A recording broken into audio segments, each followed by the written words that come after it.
What's good, self-direct investors? I hope you're all doing great, and I want to welcome you back to my channel. If you're new here, my name is Jordan. I'm the mind behind Make More Capital, and today we're coming at you with a midweek update in the world of cannabis. So before we jump in, if you enjoy this video or you learn something, please just leave a like on it as it really helps out my channel. And of course, if you want to learn how to take advantage of this generational investment opportunity, subscribe below so that you don't miss any future videos. And there's plenty of content for you to go back, rewatch, and educate yourself with. I've tried to put all the news and facts in one place so you can watch episodes of the industry over time, identify top companies that you keep seeing pop up, and take advantage whenever you're ready. We're going to start with this story from Marijuana Moment, as top federal drug agency tells Congress about cannabis research barriers caused by restrictive scheduling. So the National Institute on Drug Abuse has finally spoken up and told Congress in a report obtained by Cannabis Moment that the Schedule I status of controlled substances like cannabis is preventing or discouraging research into their potential risks and benefits. It has also said that current restrictions that block scientists from studying the actual cannabinoid product that consumers can purchase at dispensaries is impeding research to an extent that constitutes a public health concern. Why didn't they write this in the 2000s or 2010? Nonetheless, it's better that it's happening now, but long overdue. In a document that was submitted to the House and Senate Appropriations Committee, as requested under previously enacted spending legislation, NIDA discussed barriers to research with Schedule I substances, such as the administratively complex process scientists must follow in order to receive federal authorization from the DEA to study the drugs. It added an overarching concern expressed by researchers is the lack of transparency regarding registration requirements for Schedule I and Schedule II to V substances, and differing interpretations of those requirements by DEA field agents and research institutions. So the NIDA listed a series of issues that scientists have raised about Schedule I research barriers. When a drug is classified in Schedule I, that can result in unexpected delays in ongoing research. Researchers who need to change course in a study of the Schedule I substance, including something seemingly minor like adjusting the quantity being used, must re-register with the DEA, causing further delays. Previously, just one person in a team of investigators would need to be registered with DEA. That's apparently changed over time, with researchers telling NIDA that all members of the team require separate registration. The DEA in some cases has required researchers to obtain multiple registrations for every physical site at which they carry out studies into Schedule I drugs, even if all the research is contained to a single campus. And then lastly, complications surrounding access to different formulations and dosages of Schedule I drugs have also proved challenging, such and have caused confusion about whether a separate and more expensive manufacturing registration is needed for researchers whose studies require, for example, dissolving cannabis extracts into ethanol or oil before they can be used. So as we can see, it seems like it's been designed to not allow any sort of research or to not allow any sort of progress for as long as possible. A separate section of the report focuses specifically on challenges associated with conducting cannabis research, which goes beyond those related to the registration process, and thus deserve separate mention in light of the increasing availability and potency of cannabis and proliferation of new cannabis products. But I mean, it's safe to say that at no point should have cannabis ever been put in Schedule I, comparable to heroin. And even the scheduling classification system is absurd and really doesn't make a whole lot of sense when you think about how the war on drugs has failed in the big picture. But nonetheless, we're seeing pressure put on Congress, and this is nice to see finally. On to this one from Todd Harrison. As the Wall Street Journal highlights an article, people are using cannabis to treat anxiety and depression, but the science is murky. And we know, right? We can just see why the science is murky, because the US government restricted research when they weaponized the plant and put it in the Schedule I classification, and have tried to keep it there as long as possible to keep the status quo alive. Now, thankfully, as I've mentioned obviously many times over, we're getting to the end of this, but as mainstream media outlets keep writing for clicks as opposed to educating the American public, nothing's going to change, because this title could have just been people are using cannabis to treat anxiety and depression. Boom, that's it.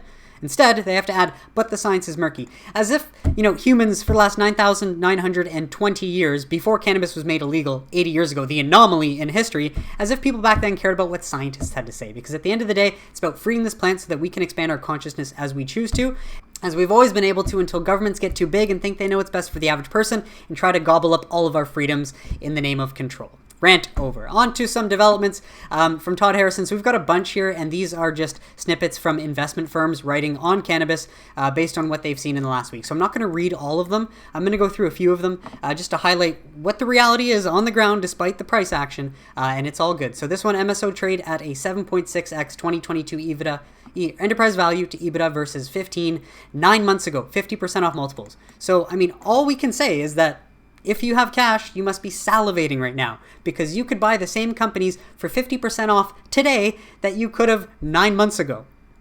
And the fact remains is that these are some of the fastest growing companies in the United States, fundamental-wise and industry-wise. So this is from CGF, what they have to say. Valuation and fundamentals remain in a stark disconnect. Since the highs of 2021, U.S. cannabis equities have remained consistently under pressure, with our Canaccord Genuity U.S. Cannabis Index down 20% year to date. We believe a large majority of this pressure is coming from structural challenges in the equity markets, given that cannabis remains an illicit Schedule I drug, despite leading MSOs continuing to print record financial results and profitability profiles. So not only that, the structural challenges of cannabis being an illegal drug, so U.S. investors can't get in, there's also the Canadian hedge funds that are naked shorting these cannabis companies. And we're going to touch on that a little bit later, but that's also why we're seeing the prices drop so far, because they can borrow shares, sell them in the open market, take the cash, and then just keep selling them and wait until Congress does something before they start to buy it back. So a lot of this can be artificial pressure. Know that.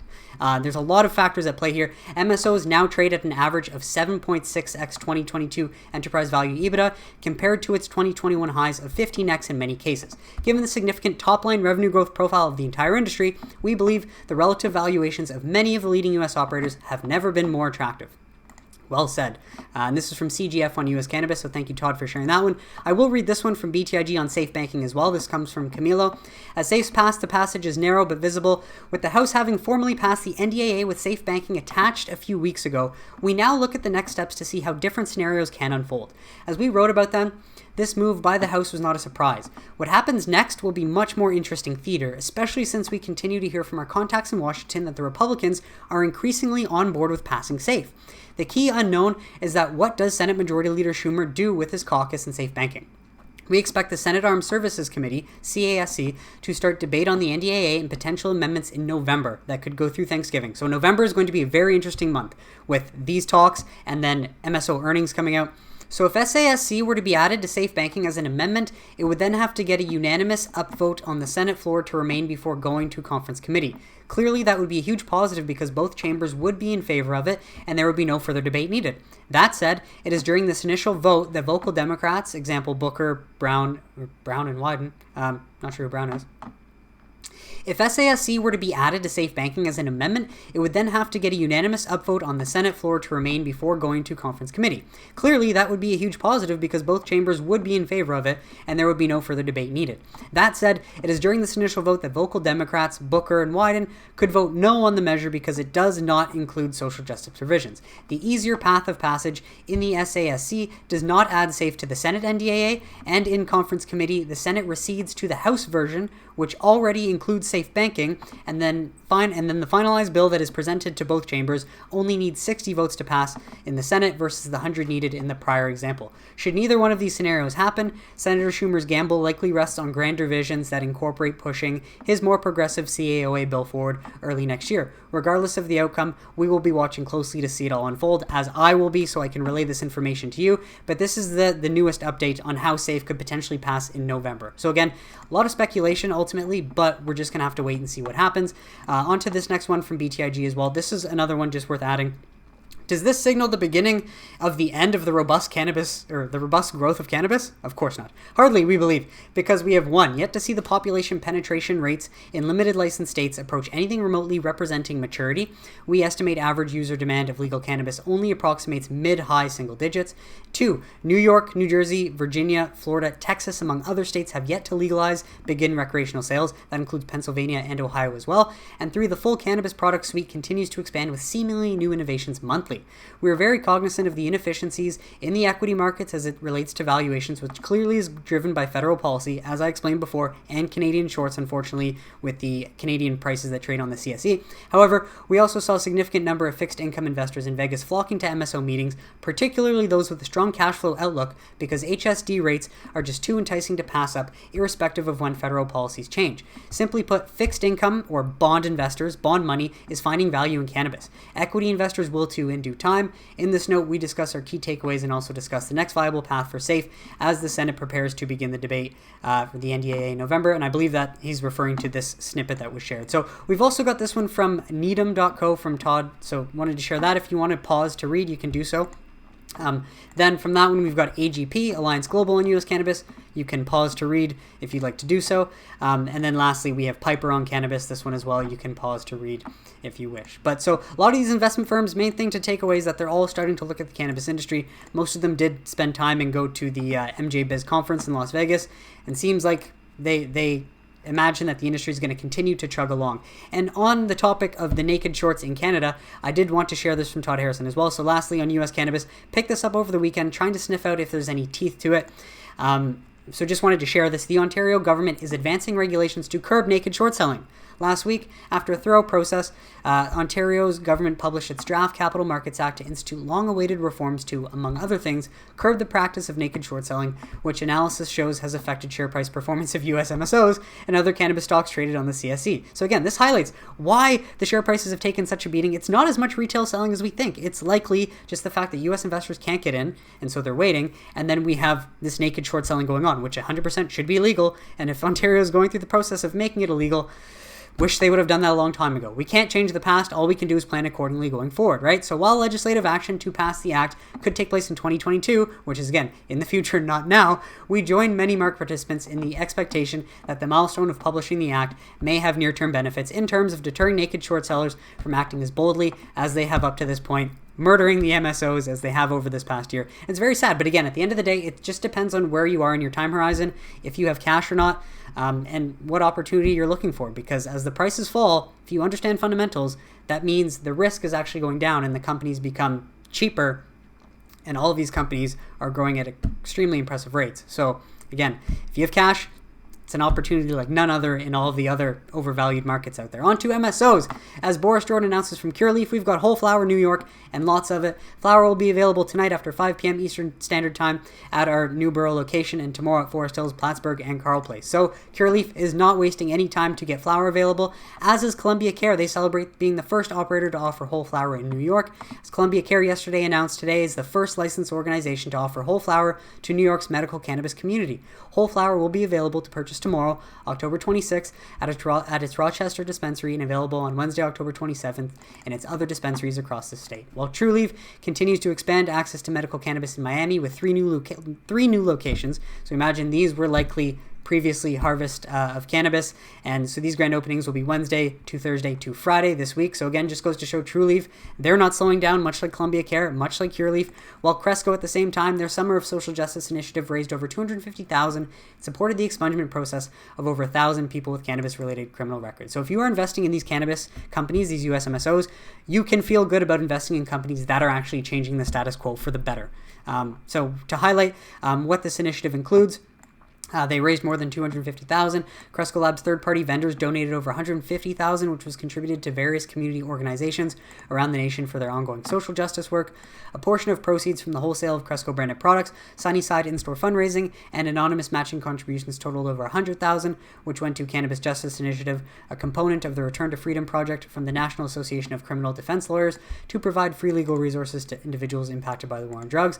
While they also collaborated with 8 community-based organizations: National Diversity and Inclusion Cannabis Alliance, Institute of Community Justice, PA Medical Cannabis Education Center, National Expungement Works, Center for Community Alternatives, Legal Aid Society of New York City, Black and Brown Cannabis Guild, and Social Change. This is all over the United States, in 10 states, not all over, but in 10 states, to support over 25 expungement events and Know Your Rights information sessions. So I'll go through the last few. You can read the rest if you want to pause.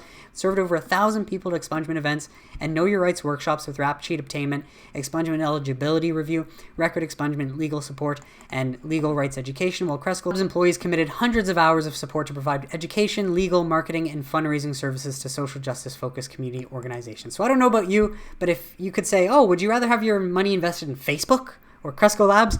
I would much rather have my money invested in cannabis, as I already do, than have it in an organization like Facebook that just continues to show that they are the bad guys and they just keep trying to put lipstick on a pig, but at the end of the day, it's still a pig.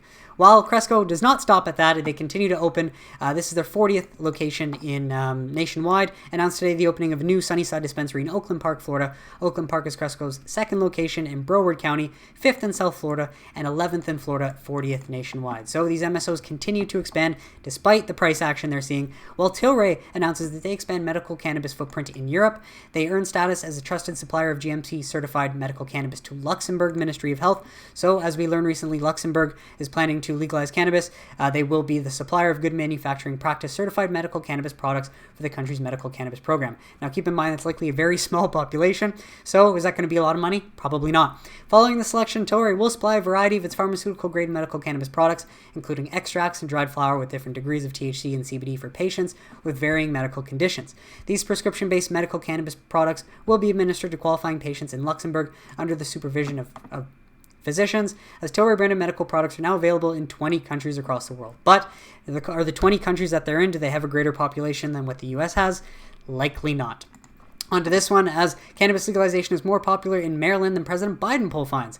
I'm sure if they surveyed the whole nation, they would find that cannabis legalization is more popular than Biden as well. As legalization is more popular in Maryland than President Joe Biden and the state's 2 U.S. senators, a new poll found.